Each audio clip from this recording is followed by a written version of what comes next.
चाहूँगा, और आपको तो अवार्ड ऑलरेडी मिल चुका है ना, तो वो ICC में मिला था अवार्ड। तो उन्होंने कहा कि आपको तो अवार्ड ऑलरेडी मिल चुका है। मैंने कहा हमारा नहीं, इंटरनेशनल महाराज।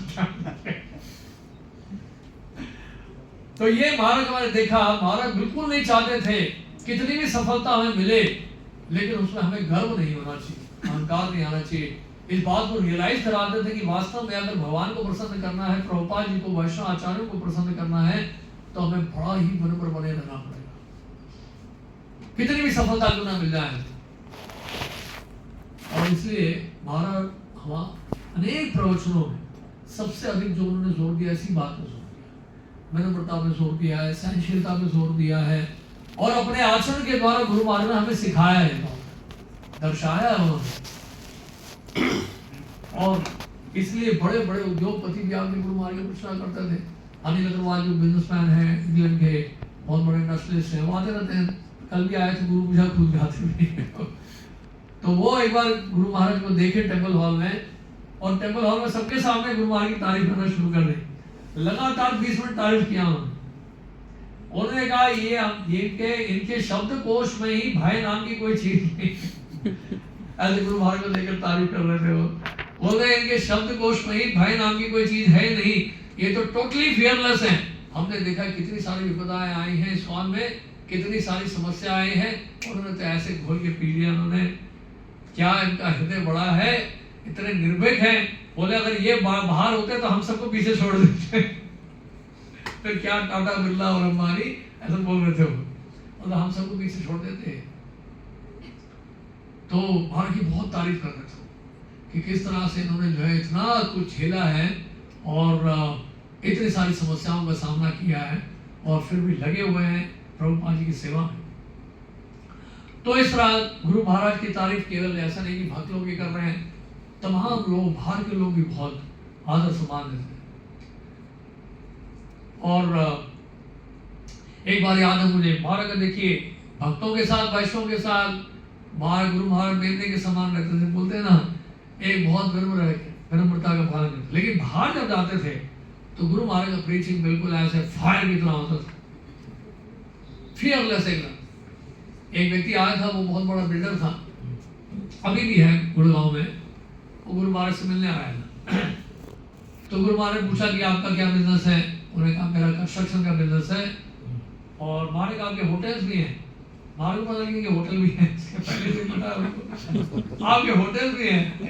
अच्छा, सबसे बड़ी बात क्या है, महाराज को पूरी दुनिया का पता है, ऐसा नहीं वैष्णव समाज के बारे में, पूरे संसार के बारे में जानते हैं, अमेरिका में क्या हो रहा है, रशिया में क्या हो रहा है। तो सामने वाला व्यक्ति कितना भी बड़ा हो, उसके सामने पूरी दुनिया के बारे में बताना शुरू कर देते हैं। वो हैरान जाता है, गुरु महाराज को तो सब पता है, हम तो कुछ भी नहीं जानते के सामने। तो उसको तो वैसे पिघला देते थे महाराज बातों बातों में। तो फिर वो बोला हाँ महाराज जी होटल तो है। उन्होंने कहा कि होटल में आप बीफ बेचते हैं? बोलते हाँ महाराज जी बेचना पड़ता है, क्योंकि फॉरेनर्स बहुत आते हैं, उसके बगैर तुम्हारा बिजनेस चलेगा नहीं। तुम जाने गुरु महाराज क्या बोला? महाराज कहते हैं आप बीफ बेचते हैं ना, इसके लिए तो आपको नर्क जाना कोई उसमें घुमा फिरा के नहीं बोला महाराज ने, बड़े प्रेम से बोला, आराम से बोले इसके लिए तो आपको नर्क जाना। उसका चेहरा देखना बाप रे, एकदम से चेहरा में उसका एकदम डर सा पैदा हो गया, एकदम से ऐसा लग रहा था कि मतलब चेहरा उसका जो एकदम हो गया, स्तब्ध हो गया, एकदम से घबराया हुआ सा लग रहा था। तो महाराज जी क्या करें, लेकिन नहीं आपको मन करना हो, अच्छा नहीं। तो इस तरह से स्ट्रेट एकदम, ऐसा नहीं कोई व्यक्ति बहुत धन दे रहा है या बहुत बड़े उसके कॉन्टैक्ट हैं, हमारे मनुष्य ने बहुत हेल्प किया, नहीं। और सच बोलना है तो बोलेंगे महाराज उसको भी। एक व्यक्ति था, 1992 की बात बता रहा हूँ मैं, कंस्ट्रक्शन का टाइम था। तो मैंने कहा महाराज एक कनॉट प्लेस में एक बहुत बड़े बिजनेसमैन हैं, मैं मिलवाना चाह रहा था आपको, शायद कुछ कर दें, कंस्ट्रक्शन का टाइम चल रहा है। तो कहा अच्छा ठीक है मैं चलूंगा। तो गुरुवार सबको बता रहे मैं मोहन रूपा के साथ प्रीचिंग में जा रहा हूँ। सबको बताने लगे। मैंने कहा यार इतना बड़ा आदमी था, आदमी तो है लेकिन करेगा बोले था डाउट हो रहा हूँ, करेगा नहीं शायद। मैंने कहा फिर ट्राई कर देंगे, महाराज के जाने से शायद प्रभाव पड़ जाए कुछ। प्लेस में उसका ऑफिस था। तो ऊपर चढ़े महाराज, पहले तो महाराज कन्वेंट जी के ऑफिस में गए, और जिन्होंने आर्किटेक्ट थे हमारे टेम्पल के, तो बहुत बड़े आर्किटेक्ट थे वो, पद्मश्री अवार्ड विनर थे, और इंडिया के जितने टॉप आर्किटेक्ट्स हैं उनके स्टूडेंट्स रहे। तो वो अलग कहानी है, खैर उनकी भी एक अलग स्टोरी बहुत सारी स्टोरीज हैं। तो फिर कन्वेंट जी के ऑफिस में हमारे को जाना था। तो उन दिनों भारत 92 में महाराज ऐसे चलते थे, महाराज बहुत मुश्किल था हमारे के साथ चलना। तो श्रीराम प्रभु प्रभुपाद जी के शिष्य आप जानते हैं, एक बार बाहर मॉर्निंग वॉक में गए, आप चलेंगे श्रीराम मेरे साथ मॉर्निंग वॉक में? बोले हाँ महाराज चलूंगा, आप ऐसा चल नहीं पाएंगे। वो तो 2 राउंड लगाए फिर रुक गए। बोले महाराज आप तो बहुत तेज चलते हैं। तो उन दिनों बहुत फास्ट चलते थे महाराज, बहुत स्पीड में। अच्छा उस बिल्डिंग की लिफ्ट खराब हुई तो महाराज सीढ़ियों से एकदम से चढ़े गए, एकदम से, और ऊपर पहुंचे, कन्वेंट जी से कुछ बात की, फिर नीचे उतरे, फिर हम लोग वो बिजनेसमैन के ऑफिस में गए। वहां गए तो रिसेप्शन में जाके बैठ गए महाराज। तो मैं खड़ा हुआ, तो मैं कैसे बैठूं, महाराज के साथ कैसे बैठे? महाराज कहते बैठ जाओ। मैंने कहा महाराज यहाँ आपके साथ कैसे बैठे? महाराज बोलते वी आर प्रीचिंग, प्रीचिंग में है तो आप बैठ सकते। तो महाराज के साथ बैठ जाओ, अच्छा नहीं लगता नीचे बैठना, ऑफिस में बाहर के लोग देखेंगे। उसके बाद वेट कर रहे थे, अंदर बुलाएगा, अंदर बुलाया। तो वो बहुत इगोइस्टिक था, और बड़ा ही जैसे क्या कहते हैं ना, एकदम इगोइस्टिक होते हैं लोग, पैसे वाले लोग होते हैं। तो फिर भी उसने महाराज का स्वागत किया, बैठे महाराज, और फिर महाराज ने बात करना शुरू की कि क्या बिजनेस है आपका।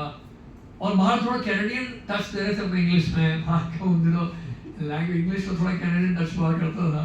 तो वो बड़ा प्रभावित हुआ, और महाराज बात कर रहे हैं कनाडा की, रशिया की, इधर की उधर की, दुनिया भर की बातें कर रहे हैं।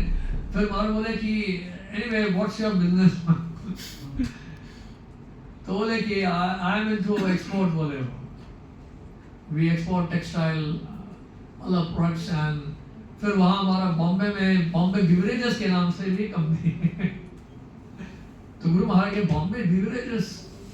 महाराज बोले आप तो जैन हैं?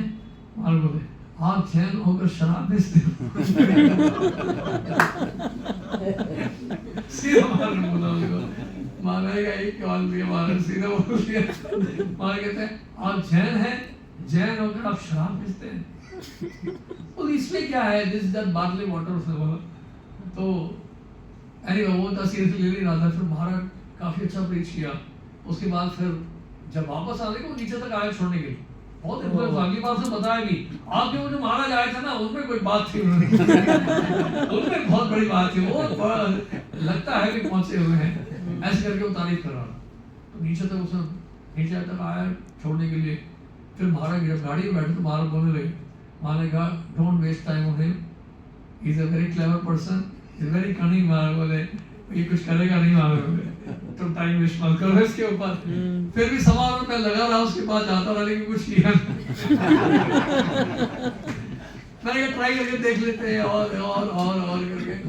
लेकिन एक बार उसके बर्थडे में पहुंच गया मैं, और बर्थडे के दिन क्या वो ड्रिंक किया उसने, और शाम का वक्त था, तो शाम के करीब 7 बजे के लिए पहुंचा था। तो भी ऑफिस में बैठा हुआ था, तो सेक्रेटरी क्या कर रही थी, वो बोतल में पानी था कुछ, वो लेके छिड़क रही थी। मैंने कहा ये क्या ऑफिस में छिड़क रही है पानी? तो वो बोले कि ये गंगा जल है। मैंने कहा गंगा जल बोली सर किया है ना, इसलिए गंगा जल डाल के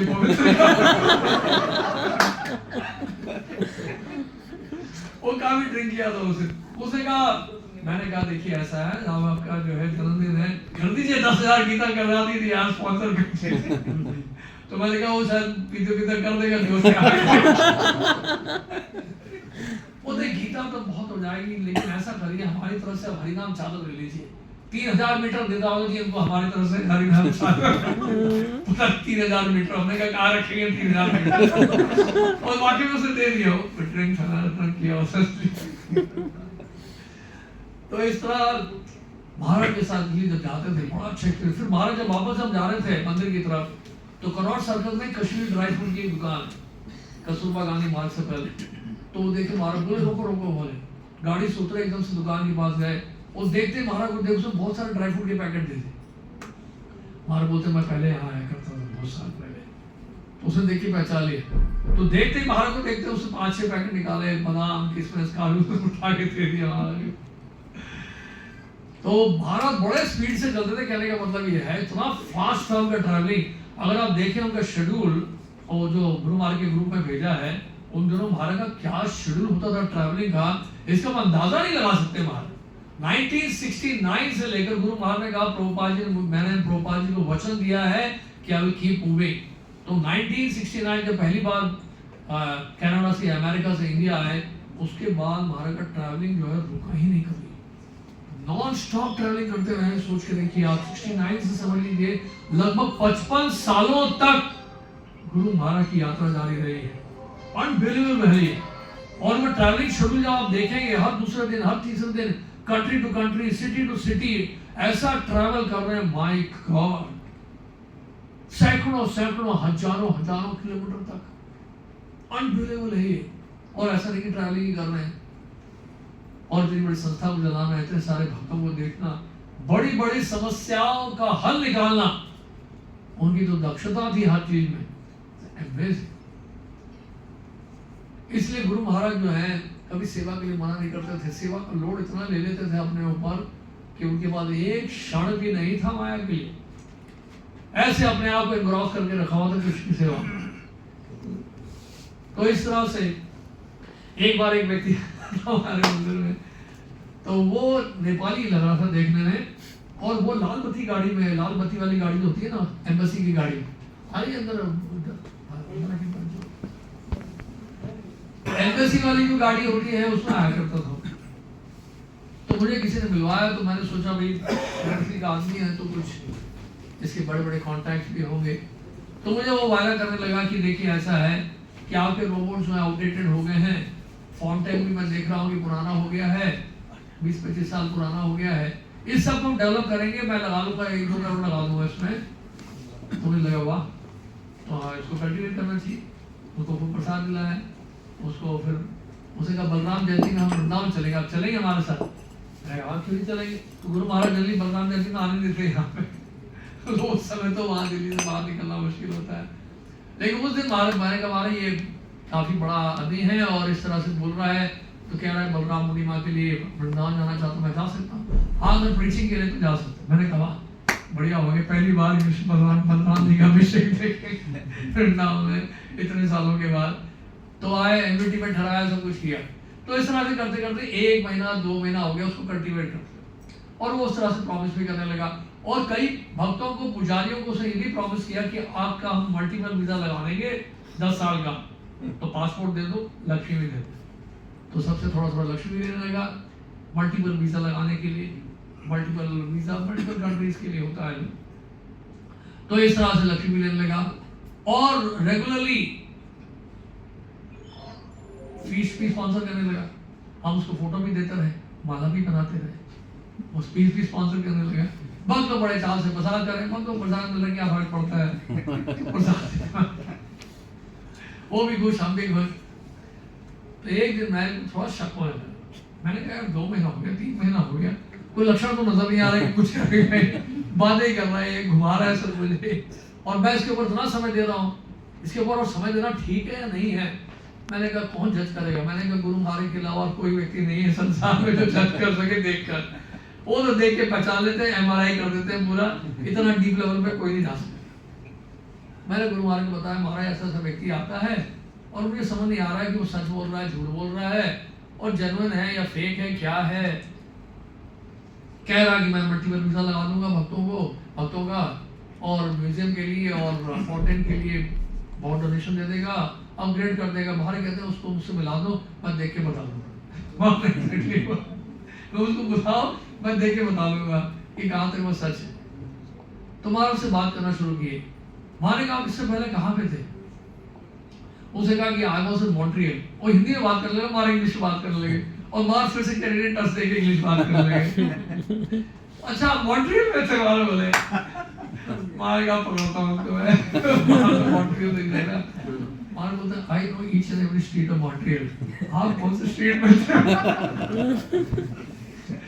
उसे क्योंकि एक आदत नेपाल का जो है वहाँ पे काउंसलेट रूम है नेपाल एम्बेसी का, और वहाँ पे भी हमारा ऑफिस है कनाडा में, तो वहाँ था मैं। मैंने कहा कौन से स्ट्रीट में था आपका office? I know each and every street of Montreal because I was in Montreal before. तो वो बिल्कुल जो है स्तब्ध हो गया, उसको लगा रहा है मैं क्या बोलूं और हमारा इंग्लिश में बोले जा रहा है, वो हिंदी में बोले जा रहा है। तो वो चला गया बाहर।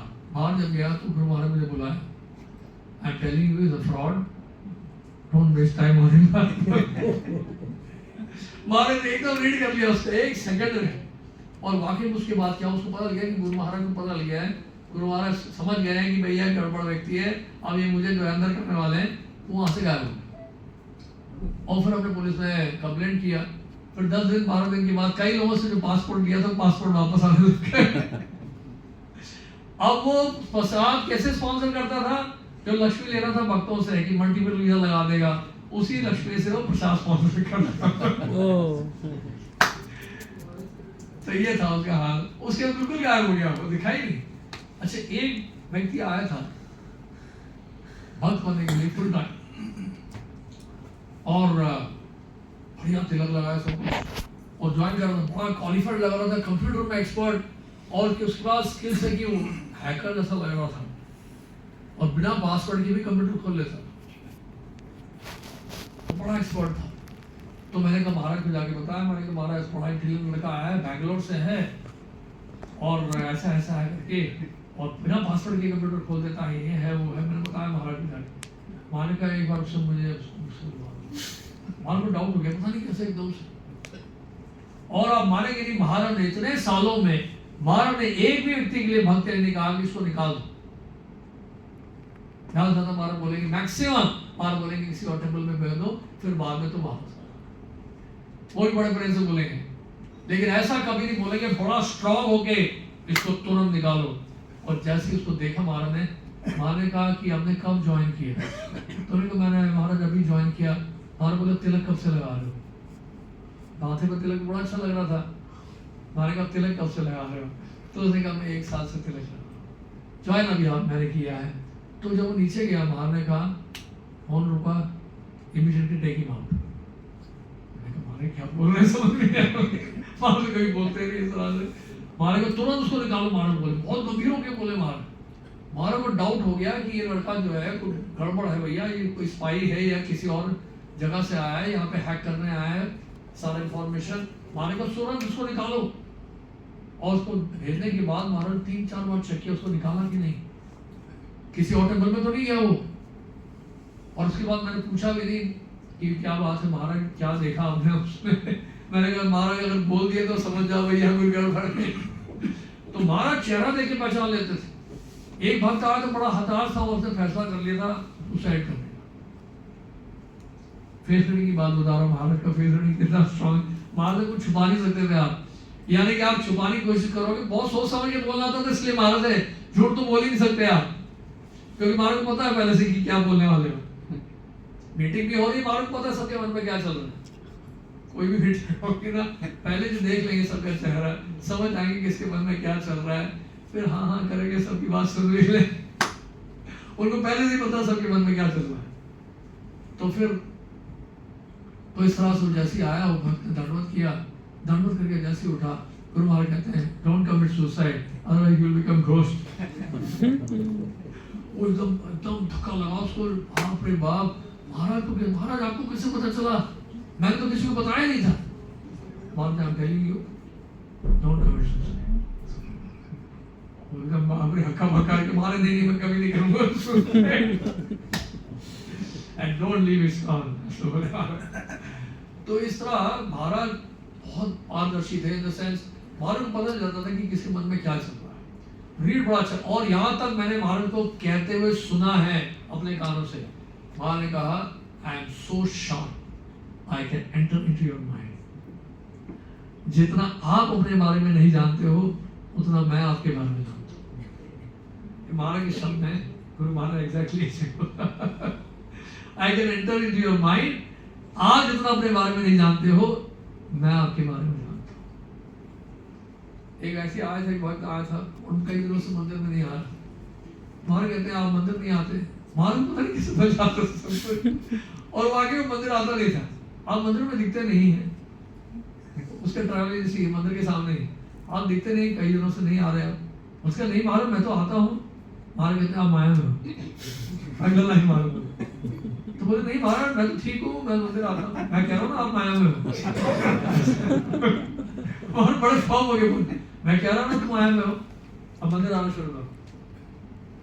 तो इतना महाराज का कन्विक्शन था, मतलब स्ट्रॉन्ग एकदम से, शार्प, बहुत शार्प, बहुत शार्प थे महाराज।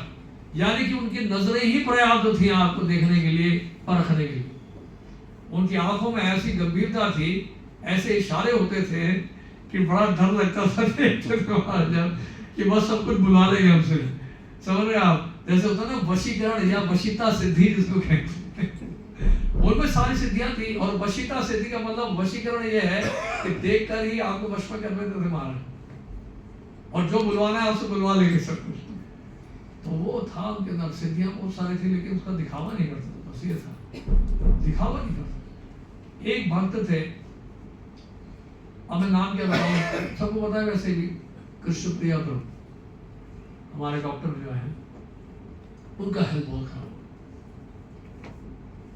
उनके फेफड़ों में ट्यूमर था। दिल्ली के सारे डॉक्टर से जवाब दिए। उनकी वाइफ माता जी बहुत दुखी हो गई और बहुत रोने लग गए उस फैमिली में सब। तो गुरु महाराज को बताया, महाराज क्या करें, समझ में नहीं आ रहा, दिल्ली में तो सारे डॉक्टर से जवाब दे दिया।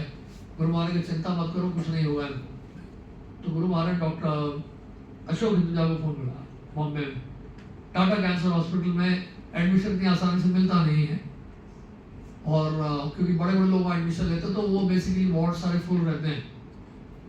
तो अशोक हिंदुजा ने इन्फ्लुएंस लगाया तो एडमिशन मिल गया। तो उन्होंने भी कहा कि हम ऑपरेशन करेंगे, बड़ा ऑपरेशन बड़ा ही रिस्की होगा, क्योंकि ये फेफड़ों का ट्यूमर है और बहुत खतरा है। फेफड़ों से ट्यूमर निकालना तो आसान नहीं, फेफड़े डैमेज हो सकते हैं, सांस लेने में दिक्कत आ सकती है और मृत्यु का डेंजर है। दिल्ली में सबने मना कर दिया। और गुरु महाराज ने फिर क्या किया उस दिन, महाराज ने कहा मेरे कमरे में कोई नहीं आएगा। महाराज के पास नरसिंह भगवान है छोटे वाले, महाराज उसे हेड पुजारी जो थे उनको बुलाया, महाराज का अभिषेक की तैयारी करो, हम अभिषेक करें। 4 घंटे लगातार महाराज ने प्रार्थना की होगी, भगवान नरसिंह देव से नरसिंह कंवर नरसिंह स्तुति बोल के अभिषेक करके नरसिंह भगवान से इंटेंस प्रार्थना की 4 घंटे के लिए। वो कमरा बंद रहा, किसी को एंट्री नहीं थी उस समय। और वहां बॉम्बे से बार बार फोन आ रहे थे, महाराज उम्मीद बड़ी कम है, ऑपरेशन शायद सफल नहीं हो पाएगा, क्योंकि बहुत रिस्की है ये ऑपरेशन। 4 घंटे के बाद आप हैरान हो जाएंगे, चमत्कार हो गया, वहां से फोन आ गया बॉम्बे से कि ऑपरेशन सक्सेसफुल हो गया। और वो कृष्ण प्रिया प्रभु जैसी जाके दाव ने देखा कि गायत्री का टाइम हो गया, वो गायत्री करने लगी। डॉक्टर ने कहा अभी ये सब मत करो आप, तो गुरु महाराज का अभी मत करो, जब ठीक हो जाओगे तब करना, जैसे डॉक्टर कहते हैं वैसे करो। और डॉक्टर ने दिखाया उनको ट्रे में लाके वो ट्यूमर जो है कम से कम 3 किलो का था, फुटबॉल के साइज का उनके फेफड़ों में था वो ट्यूमर।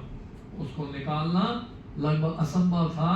तो गुरु महाराज के आशीर्वाद से, उनकी प्रार्थना से गुरु महाराज ने उनको मृत्यु से बचा लिया।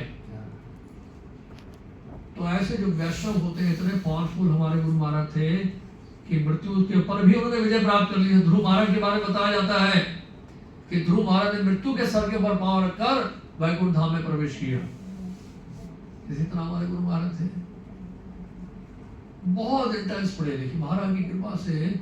और एक और भक्त है, वहां रहते हैं पुणे में, सर्वलक्षण लोग आप जानते हैं, वो कोमा में चले गए थे और उनका भी डॉक्टर से बोल दिया कि भाई कभी भी ये जो है प्राण त्याग देंगे, सीरियस कंडीशन है। गुरु महाराज को फोन आया, गुरु महाराज का मेरे से बात कराओ। अरे वो कोमा में तो बात तो कर नहीं सकते हो। महाराज उसके काम में फोन लगा, फोन कॉल हुआ, वहां फोन लगा दिया उनके कान पे। गुरु महाराज बोल रहे हैं फोन पे, सर्वलक्षण प्रभु कान पे बोल रहे हैं, सर्वलक्षण प्रभु अगर आप जाना चाहते हो तो जाओ, और अगर आप ग्रंथों का वितरण करना चाहते हो ग्रंथों का वितरण करो, चॉइस आपका है। हरे कृष्ण करके फोन रख दिया, कान पे बोला महाराज ने। उसके कुछ ही समय बाद वो कोमा से बाहर निकला। सच्ची घटना है। तो ऐसा महाराज के पास पावर था। महाराज अगर नहीं चाहते थे कि प्राण त्यागे अभी रहे, सेवा करे, इतनी जल्दी ना जाए शरीर को छोड़ के, तो वो नहीं होगा। गुरु महाराज के पास वो शक्ति थी। Hare Krishna. You need translation? Oh, I'm sorry. Basic, whatever. Somebody can translate? Not like, very good. So just basic. Vrindavan से गुरु ट्रांसलेट कर सकते हैं। Basic points. Basic points, not the whole thing. Anyway, time is almost over. तो ये था महाराज का जो एक प्रभाव देखिए कि मृत्यु तक के ऊपर विजय प्राप्त कर ली गुरु महाराज। इसलिए महाराज अगर देहरादून से जाएं या श्रील भक्तिविनोद ठाकुर कलकत्ता से जाएं या श्रील भक्ति सिद्धांत से ठाकुर कलकत्ता से शरीर छोड़ें, उससे कोई फर्क नहीं पड़ता है। वैष्णव जो होते हैं वो कहीं भी प्राण त्यागे, उनके लिए सर्वत्र पूरा जगत ही भगवान का धाम है। इसलिए उनको इसलिए कोई मायने नहीं रखता कि कहाँ शरीर छोड़ा। वो जहाँ भी है, जैसे कि चैतन्य महाप्रभु के लिए अद्वैत आचार्य कह रहे हैं कि महाप्रभु आप कह रहे हैं कि ये कहाँ लिया है शांतिपुर आपको नित्यानंद प्रभु, लेकिन मैं ये कहूंगा कि जहाँ आप है वही वृंदावन है। आप जहाँ है वही वृंदावन है, और कौन सा वृंदावन है। इसलिए गुरु महाराज के बारे में मैं एक और घटना बता देता हूँ, इसका विराम देता हूँ। एक हमारे भक्त इनका नाम है प्रेम किशोर प्रभु। उनके साथ एक और थोड़े भक्त थे जो दीक्षा लेना चाहते गुरु महाराज। साउथ इंडिया गए। अगस्तानी जानते हैं ना, अगस्तानी जैसे भृगु संहिता है, एक अगस्तानी भी है, अगस्तोनी की लिखी हुई है। तो अगस्तोनी ने देखा कि आने वाले समय में कौन कौन आएगा अपने बारे में जानने के लिए, उनके बारे में लिखा है। त्रिकालदर्शी हो तो ताल के पत्ते पे लिखा है। तिरुपति में उनका एक सेंटर है। वो भक्त वहां गया, दीक्षा लेना चाहता था, लेकिन इतनी श्रद्धा उसकी जागृत नहीं हुई थी गुरु महाराज में, लेकिन वो प्लान कर रहा था। तो उसने कहा कि पहले जाके देख लो अपनी जन्मपत्री मतलब वहां पे थंब इंप्रेशन देना पड़ता है, और फिर वो आप पत्ते में देखते हैं, पढ़ के सुनाते हैं। उसने आपकी माता का नाम, पिता का नाम सब पहले से दिया है, सबको दिया था उसने आपके सारे में। और उसमें उसने लिखा हुआ है कि आपके गुरु भी हैं। उन्होंने कहा हाँ मैं भी गुरु से दीक्षा लेने वाला हूँ। बोलते जैसे आप दीक्षा लेने वाले हैं ना, वो बहुत महान है, उसमें लिखा हुआ है। और वो जहां भी जाते हैं वो स्थान तीर्थ स्थान बन जाता है। वो जहां भी जाते हैं उनके पीछे देवी देवता भी जाते हैं। तो ऐसा वो भक्त ने जो सुना वो हैरान हो गया कि अगस्त मुनि ने भी लिखा हुआ है वहां ताल के पत्ते में लिखा। उसकी इतनी श्रद्धा बढ़ गई, उसे दीक्षा लेगी फिर उसके बाद गुरु महाराज। तो ऐसी घटनाएं होती हैं। और गुरु महाराज ने कभी अपने सिद्धियों का या कभी कोई चमत्कार दिखाना, बहुत सरल रहे महाराज, और कभी कोई दिखावा किया नहीं है, कोई भाव के लक्षण भी प्रकट नहीं किए। लेकिन कभी कभी फिक्र की सेवा करते हुए, अभिषेक करते हुए आंखों से आंसू आ जाते थे, वो काबू नहीं कर पाते। लेकिन अन्यथा जो है भक्तों के लिए उनका जो प्रेम था, अपार प्रेम। एक बार एक भक्त जो है उसने नियम तोड़ दिया था। वो आया था गुरु महाराज के पास, मैंने बताया महाराज को ऐसा हो गया। महाराज को उसको बुलाओ। महाराज ने पूछा उससे, मैंने सुना है कि आपने ऐसा कर दिया है। तो वो भक्त एकदम से रोने लगे महाराज के सामने। जैसे ही वो भक्त रोया, जानते क्या किया? उसी समय हमारे गुरु महाराज भी रोने लगे। मैंने कहा महाराज क्यों रो रहे? और गुरु महाराज भी रोने लगे, आंखों से आंसू आने लगे महाराज के। तुरंत महाराज बोलते हैं इसने अपनी गलती मान ली है, बस चैप्टर क्लोज। उसके बाद हम प्लान कर रहे थे कि उसको किसी और मंदिर में भेजा 3 महीना। तो महाराज कहते हैं, बड़े प्रेम से बोले महाराज आप ऐसा करो 3 महीने के लिए वहां जाओ, उसके बाद वापस आके यहाँ से ठीक है। बस कुछ ना डांटा ना कुछ कहा, महाराज ने वहीं पर समाप्त कर दिया। अमेजिंग मुझे कंपैशन था। मतलब आप सोच ही रहते, उनके डिक्शनरी में ही नहीं था ऐसा किसी को दंड देना है, पनिशमेंट देने का कोई था ही नहीं उनके शब्दकोश में, ऐसा शब्द ही नहीं था। किसी को दंड दे नहीं सकते थे महाराज। एक बार ऐसी हुआ था कि महाराज क्या पनिशमेंट दिया जाए। महाराज कहते कि आप लोग फैसला करो जो करना है। महाराज अपने मुख से कभी नहीं कहते थे इसको दंड दे दो, इसको निकाल दो, या इसको कभी नहीं बोला। आप तो कहेंगे हाँ थोड़ा बहुत सुन लेंगे महाराज बात को, लेकिन अब तक कभी नहीं बोला महाराज ने। महाराज के हृदय में जो है क्षमा की भावना हमेशा रहती थी। और महाराज का यही था आशय, उनका यही सोचना था, अगर मैं इसको निकालूंगा, मैं इसको रिजेक्ट करूंगा तो ये कहीं का नहीं रहेगा। इसलिए महाराज प्रत्येक भक्त को बचाने के लिए हमेशा तत्पर रहते थे, भले वो कितना भी पथभ्रष्ट ना हो जाए। महाराज नहीं चाहते थे कि एक कदम भी वो वैष्णव समाज से बाहर जाए। ये उनकी करुणा थी, ये उनकी दया थी। अफकोर्स दया दिखाने के लिए, इस प्रकार की करुणा दिखाने के लिए अधिकार भी होना चाहिए तो उनमें वो अधिकार था। और ये भाव महाराज हमने सीखा, किस तरह से हमें क्षमा करना चाहिए। और जब क्षमा किया जाता है, जिन जिन भक्तों को महाराज ने क्षमा किया, उनकी श्रद्धा गुरु महाराज में कम नहीं हुई, बल्कि ट्रिपल हो गई श्रद्धा गुरु महाराज। क्योंकि लगा मैंने इतना अपराध किया, मैंने इतना नियम तोड़ा, फिर भी गुरु महाराज ने माफ कर दिया। महाराज के लिए हृदय में इतनी श्रद्धा जागृत। तो ये था महाराज का, उनका गुण इतना अपार गुण है, जितना इसका वर्णन किया जाए 24 घंटे कम है। 24 घंटे कम है, एक मनवंतर कम है, कई कल्प कम है। और जैसे कि बोलते हैं ना, भगवान अन्नशेष अनंत काल से भगवान का गुणगान कर रहे हैं, और इसी तरह से अनंत काल तक भी हम गुरु महाराज का गुणगान करते रहेंगे, तब भी वो गुणगान समाप्त नहीं होगा। लेकिन हम करते रहेंगे तो इस तरह से हमारा संपर्क गुरु महाराज से बना रहेगा। और किसी को पवित्र करें ना करें, खुद को जरूर पवित्र कर सकते हैं हम लोग, गुरु महाराज के बारे में सुनकर उनका गुणगान। 8:30 बजे तक कर देते, 8:30 कोई प्रश्न है तो ले सकते हैं, और 5 मिनट के लिए कोई प्रश्न है या कोई कुछ कहना चाहते हैं? आप ये करिए और सुना दीजिए, आप ये करिए और सुना दीजिए।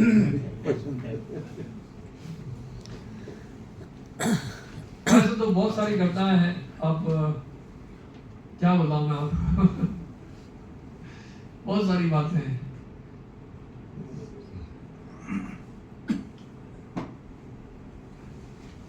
आप बताइए, आप प्रश्न पूछिए, तब याद आएगा मुझे। हाँ, आर्किटेक्ट वाला बहुत अच्छा उदाहरण। तो आर्किटेक्ट कर्मंडे जी थे, रिटायर हो चुके थे अपने प्रोफेशन से, और वो तैयार नहीं हो रहे थे कि टेम्पल डिजाइन कर। गुरु महाराज चाहते थे कर्मंडे जी इस टेम्पल का डिजाइन कर, लेकिन उन्होंने कहा कि मैं रिटायर हो चुका हूँ, मैं काफी उम्र हो गई, अब मैं नहीं कर सकता। लेकिन एक बात है, वो कर्मंडे जी ने अपने पूरे जीवन भर में कोई मंदिर नहीं बनाया। पूरे जीवन में बड़ी बड़ी इमारतें बनाए, बड़े बड़े बिजनेस हाउसेस का डिजाइनिंग किया, बड़े बड़े जो आर्किटेक्ट्स उनके स्टूडेंट रहे हैं, लेकिन एक भी टेम्पल डिजाइन नहीं किया। तो गुरु महाराज लेकिन चाहते थे कि वही करे। बहुत पायस व्यक्ति थे, महाराष्ट्र के थे, वेरी पायस पर्सन, रहते थे महारानी बाग में। तो मना कर दिया, महाराज सोचा ये तो ठीक नहीं है, मना ही कर दिया। तो उन्होंने कहा ठीक है, अब मैं इनके घर पे ही जाऊंगा। तो महाराज के घर पे गए, श्रीमद् भागवतम का सेट लेके गए, प्रसाद लेके गए। फिर से महाराज ने बहुत रिक्वेस्ट किया उनको, और कहा ठीक है महाराज आप इतना कह रहे हैं तो मैं करूँगा, लेकिन मेरा एक कंडीशन है, शर्त है कि मैं इसके लिए कुछ चार्ज नहीं करूँगा, मैं फ्री में करूँगा, सेवा समझ। नहीं तो प्रोजेक्ट का 2% देना पड़ता है आर्किटेक्ट को, फिर भारी पड़ता है वो। तो उन्होंने कहा मैं फ्री ऑफ कॉस्ट करूँगा, और क्योंकि मंदिर है तो आपके कहने पर मैं कर रहा हूँ। तो उन्होंने डिजाइन किया। फिर उनका ये लास्ट प्रोजेक्ट था, अपने जीवन का अंतिम प्रोजेक्ट, श्री राधा पार्वती मंदिर बनाया गुरु महाराज की कृपा से, उनके आशीर्वाद से। और एक थे चतुर्मास्य प्रभु सीजे दवे, वो बॉम्बे में रहते थे, दस्तूरन कंपनी के एग्जीक्यूटिव डायरेक्टर थे। उनके नीचे 3000 इंजीनियर काम करते थे, बहुत बड़े पोस्ट पर थे। गुरु महाराज ने भगवद गीता का एक सेमिनार किया था 7 दिन का, 7 डे सेशन बॉम्बे में, वो अटेंड किया था उन्होंने, और वहां से बहुत प्रभावित हुए थे। माँ ने कहा कि आप दस्तूरन कंपनी में क्या कर रहे हैं, आपका तो 10 रिटायरमेंट होने वाला है, दिल्ली में मैंने प्रोजेक्ट स्टार्ट किया है टेम्पल का, आप प्लीज आइए उसको संभालिए, you become the project director. तो महाराज चतुर्मास्य प्रभु को भी बॉम्बे से यहाँ से कन्वेंटर जी को लिया है, एक एक आर्किटेक्ट को, लैंडस्केप आर्किटेक्ट, कितने सारे आर्किटेक्ट, कम से कम 10-12 आर्किटेक्ट्स को पढ़ा था महाराज ने। डीडीए की बिल्डिंग में महाराज रोज जाते थे लैंड के लिए, घंटों घंटों बिताते थे वहां पर, 8-10 घंटे अकेले जाना, बिल्डिंग में जाकर बैठना, क्योंकि लैंड इतनी आसानी से मिलता नहीं, वो भी साउथ दिल्ली में। बड़ा परिश्रम किया महाराज ने, बहुत तपस्या की उसकी इस लैंड को पाने के लिए।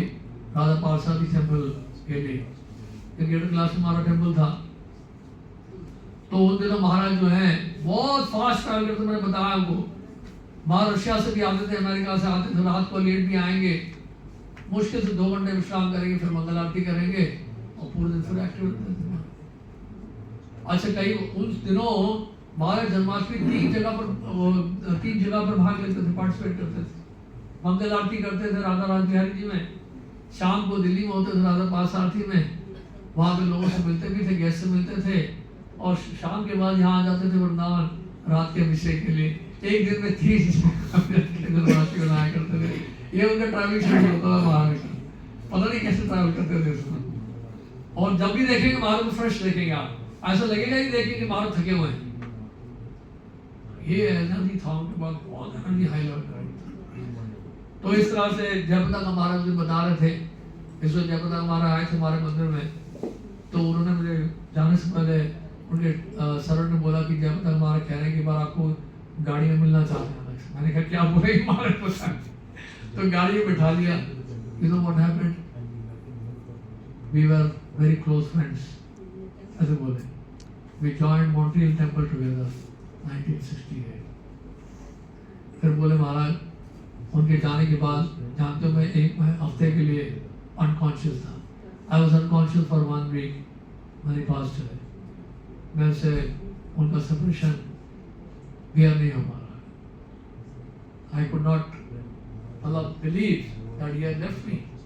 1 हफ्ते के लिए बोले कि मैं मूर्छित रहा, जयप्रदा महाराज बोले, इतने वो क्लोज रहे हैं। और तो इस तरह से महाराज को बड़ा उन्होंने गुणगान किया था जब महाराज आए थे। तो इस तरह से तमाम वैष्णव गण जितने भी हैं, इससे पहले शिवराम महाराज मिलके गए थे कुछ दिन पहले, देहरादून जाने से पहले शिवराम महाराज आए थे।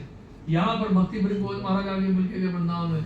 लगता है इन सब वैष्णव को थोड़ा सा आभास होने लगा था कि जाने से पहले गुरु महाराज का स्वास्थ्य नहीं, पर मिल लेना चाहिए। शिवराम महाराज दिल्ली आए मिलने के लिए, भक्ति बृंदावन महाराज आए, और जयप्रदा महाराज पर रेगुलरली बात होती रहती थी, फोन पर भी बात होती थी महाराज से।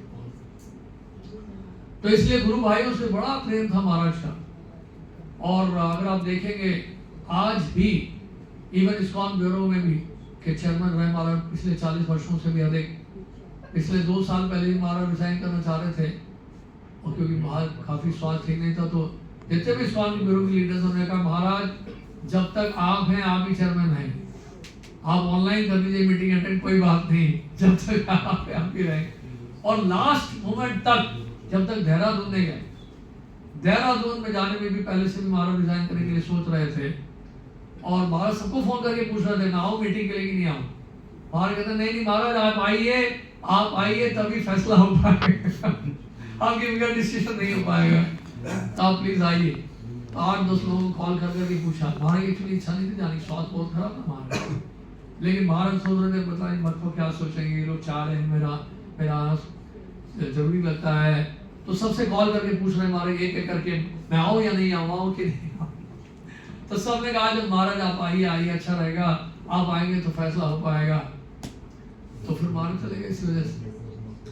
तो कहने का मतलब है कितना ध्यान रखते थे महाराज, और वहां पर भी महाराज रिजाइन करने के लिए सोच रहे थे, और तब भी उन लोगों ने और लीडर्स ने वो नहीं माने, उन्होंने कहा नहीं महाराज जब तक हैं वही चेयरमैन रहेंगे। तो अंतिम समय तक महाराज की सेवा की भावना बनी रही है। एक बार 2 भक्त बहुत बीमार थे, प्रसाद अलग से ले रहे थे, उनका डाइट अलग था, उनकी दवाइयाँ चल रही थी, और महाराज आगे पूछा कि आप लोग अलग से प्रसाद ले रहे हैं, क्या बात। महाराज चाहते थे सब भक्तों के साथ प्रसाद लिया जाए, कोई अलग कमरे में ना ले। गुरु महाराज चीज कॉन्शियस रहते थे, आप लोग प्रसाद सर्विस करते हैं कि नहीं, लीडर्स को प्रसाद सर्विस करना चाहिए। प्रसाद मॉल में भी आकर बार बार झांकते थे, बार बार देखते थे कि सभी भक्त क्यों नहीं यहाँ पर प्रसाद सर्विस सब क्यों नहीं कर रहे हैं। एक डिटेल पॉइंट नोट करते थे महाराज और फीडबैक देते थे। फिर तो वो बोले वो 2 भक्तों को देखा अलग से ले रहे हैं, तो आप दोनों अलग से प्रसाद ले रहे हैं, क्या बात है। उन्होंने कहा कि महाराज हमारा स्वास्थ्य ठीक नहीं है, दवाइयाँ चल रही हैं। तो उन्होंने सोचा कि गुरु महाराज थोड़ा और कंपैशनेट होके बोलेंगे, मैंने कहा लेकिन आप लोगों की सेवा की कोई कितना भी बीमार हो, गुरु महाराज की इच्छा ये थी बीमार हो कुछ भी हो, लेटे भी क्यों ना हो, बेडरिडन भी क्यों ना हो, सेवा आपकी बंद नहीं होनी चाहिए, सेवा बंद नहीं होनी चाहिए। उनका ये था कि कोई भी परिस्थिति क्यों ना हो। मुझे याद है एक बार मुझे ब्रोंकाइटिस हो गया था, बहुत सीवियर ब्रोंकाइटिस, और रोहिणी में रथ यात्रा थी और मैं पूरी रात खांसता रहा लगभग 1 महीने तक खांसता रहा। मारे कहते हैं रथ यात्रा में क्यों नहीं गए अभी तक हमारा मैं तो पूरी रात सोया नहीं, खांसता रहा हूँ, अभी भी खांस रहा हूँ। माँ ने कहा आप जाओ, जगन्नाथ जी की कृपा चाहिए। तो मैंने कहा जगन्नाथ जी की कृपा कैसे समझ नहीं आया। फिर मैं गया, मैंने कहा ठीक है महाराज मैं जाता, आप कह रहे तो मैं जाता हूँ। मैं चला गया, लेकिन ये हिम्मत नहीं थी कि रथ यात्रा में चलूंगा और कीर्तन करूंगा वो सब। तो रथ पे मैं चढ़ा, उन्होंने कहा कि प्रभु जी आप आरती करिए। मैंने कहा मैं आरती करूँ, मैं खास्ता हूँ आरती नहीं आपका आरती आपको करनी है, गुरु महाराज नहीं आए हैं, आप ही को करना पड़ेगा। तो मैंने कहा ठीक है, चढ़ गया मैं। आप मानेंगे नहीं, जगन्नाथ जी की आरती मैंने की, जैसे रथ पे चढ़ा मैं उसी समय खांसी बंद हो गई।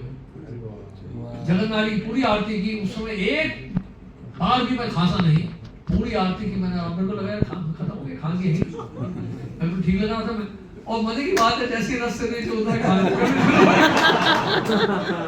हो गया, जगन्नाथ जी की कृपा है। तो मैंने आगे गुरु महाराज को बताया, मैंने कहा महाराज ऐसे ऐसे हुआ ऐसा। महाराज कहते हैं इसलिए तो मैंने आपको भेजा था। आपने कीर्तन भी किया था, कीर्तन नहीं किया, कीर्तन करने बाहर भी नहीं चलते। तो महाराज पूछते हैं, मैंने कहा महाराज मैं आपके कहने पर गया था, तो ऐसे ऐसे हुआ मेरे साथ। महाराज कहते मैंने इसलिए तो आपको भेजा। तो अब ये जो भक्त हैं, दोनों भक्त प्रसाद ले रहे हैं, और प्रसाद ले रहे थे, मतलब अलग ही डाइट था उनका। तो गुरु महाराज बोले कि आपकी सेवा क्या है? उन्होंने कहा महाराज फिलहाल तो गुरु महाराज कोई सेवा नहीं। महाराज जानते क्या बोले? गुरु महाराज बोले अगर मेरे पास सेवा ना हो ना तो मैं जीवित नहीं हूँ। उन भक्तों को महाराज एहसास दिला दिया, आप बीमार हो कुछ भी हो, सेवा आपकी बंद नहीं होनी चाहिए। दवाई खाओ और सेवा करो, आयोडेक्स मलिए और काम पे चलिए। ये हमारी फिलॉसफी थी सच में। बाहर नहीं चाहते मैं ऐसा इलाज करें कि इलाज करके हम लेट ही जाए और सेवा बंद हो जाए। दवाई खाओ सेवा करो, दवाई खाओ। और महाराज अपना एग्जाम्पल से दिखाया है, महाराज की सेवा कभी बंद नहीं होती। और मजे की बात है, अगर गुरु महाराज से पूछेंगे ना, कोई भी आएगा, गुरु महाराज को पता चला है, महाराज जी हमें पता चला है आपका स्वास्थ्य ठीक है। किसने कहा? मैं तो बिल्कुल ठीक। किसी को नहीं बताएंगे कि स्वास्थ्य खराब है। जानते क्यों? क्योंकि अगर मैं बता दूंगा कि मेरा स्वास्थ्य खराब है तो मुझे सेवा करने नहीं देंगे, मुझे रोक देंगे कहीं जाने से, प्रचार करने से रोक देंगे, ऑटो में जाने से मना कर देंगे, फोर्स करेंगे कि आप कमरे में रहें, मेरे लिए वो प्राण त्यागने के बराबर हो जाएगा। ऐसा भाव था इसलिए किसी को बोलते थे जितने सर्वांश किसी को मत बताना मैं बीमार। जिसको कोई भी पूछेगा who told you I am okay, बीमा लोग का फोन आएगा किसी को, who said I am okay। तो ये महाराज के अंदर इतना अटैचमेंट था सेवा को लेके कि किसी भी परिस्थिति में उनकी सेवा ना बंद हो जाए, सेवा में सिद्धि थी। तो ये बहुत कुछ सीखने को है गुरु महाराज से। और क्योंकि हमारा महाराज से हर दूसरे दिन मिलना जुलना होता था, तो ये घटनाएं होती रहती थी। बड़ी कृपा है महाराज की कि वहाँ बहुत समय बिताया रघुनाथ पारसारथी मंदिर में, और अनेक शिक्षाएं दी। हालांकि सारी शिक्षाओं को हम जीवन में तो नहीं उतार पाए पूरी तरह से, भी संघर्ष कर रहे हैं, लेकिन प्रयास जारी है। हो सकता है कभी ना कभी सफल हो जाए। गुरु महाराज की तरह सेवा तो करना बड़ा मुश्किल है, और शायद ही कोई कर पाता हो गुरु महाराज की तरह से। लेकिन इसलिए जब साथ में जो सेवक भी होते थे गुरु महाराज के सेक्रेटरी सर्वेंट, उनकी हालत बड़ी खराब हो जाती, क्योंकि महाराज के लिए प्रसाद रेडी है, 1 बजे का समय हो गया है, लंच करना है, महाराज टेबल में बैठे हैं, चेयर में बैठे हैं प्रसाद लेने के लिए। बाहर खड़े लोग, गुरु महाराज की नजर पड़ गई। महाराज बोले कौन आया है? महाराज आए कुछ लोग आए हमसे मिलने के लिए, लेकिन वो आपसे बाद में मिल सकते हैं, 15-20 मिनट रुक जाएंगे, वो आप प्रसाद ले लीजिए महाराज।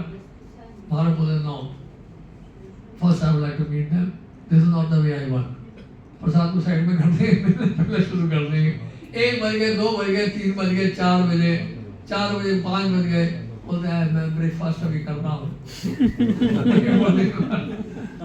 अच्छा प्रसाद बना दिया उनके लिए, अचानक उनके कोई गुरु भागे आ गए, कोई गेस्ट आ गए, तो बोलेंगे पाठ प्राण थोड़ा सब्जी ले आओ, इनके लिए भी आओ, इनके लिए भी ले आओ। तो बोलते हैं यार महाराज अभी बोल रहे मैं अचानक कहाँ से बना। तो बड़ा स्ट्रगल होता था सर्वेंट्स के लिए कि एक क्षण में महाराज क्या बोल रहे हैं। यानी उनको तैयार होना पड़ेगा कि प्रसाद शायद ना मिले, आज सोने को ना मिले। अगर सोना है, प्रसाद लेना है, तो गुरु महाराज की सेवा छोड़नी पड़ेगी। गुरु महाराज की सेवा करनी है तो कभी भी महाराज बुला सकते हैं। हो सकता है प्रसाद ले रहे हो, ये ले चुके हो या ना ले चुके हो, सोए हो या ना सोए हो, अगर सेवा की आवश्यकता है तो उसके लिए तैयार रहना पड़ेगा। और कब बुलाएंगे पता नहीं। तो इस तरह से महाराज के साथ बड़ा मुश्किल, सेवा आसान नहीं रहती, बहुत हैवी एकदम। कभी भी महाराज बोलेंगे। और क्या करेंगे, जैसे अमेरिका जा रहे हैं, यूरोप जा रहे हैं, तो दशावतार वगैरह महाराज का सामान सारा पैक करेगा सूटकेस में, सब पैक कर दिया, महाराज बोलते निकालो, इसको उसको निकालो, और सारा सामान फिर से निकलवा देंगे, सारा घर चेक करेंगे, ये रखा कि महाराज सारा सामान रख दिया, फिर से पैक करो, आपकी फ्लाइट का टाइम हो गया है, लेट हो जाएगा। वो देर लगी, पहले भेज दो, फिर मैं बाद में आऊंगा, सारी जगह बैगेज चेकिंग करा दो, सब करा। तो इस तरह से क्या है, एक क्षण जो है वो जो बेचारे सर्वेंट होते थे, टोस पे खड़े रहना पड़ता उनको कि कब क्या होने वाला है पता नहीं। जब भी महाराज उठाते थे मेरे सर्वेंट तो सुबह उनसे उठा नहीं जाता था सुबह, क्योंकि रात को 12 बजे तक गुरु महाराज सोते थे और सुबह महाराज उठ जाते थे, और बाकी सब के लिए उठना, उसके बाद पता नहीं कब सो पाएंगे। इसलिए अक्सर गुरु महाराज जगाते थे सबको, और महाराज को डांटते भी थे कई बार कि आप लोग बहुत ज्यादा सोते हो।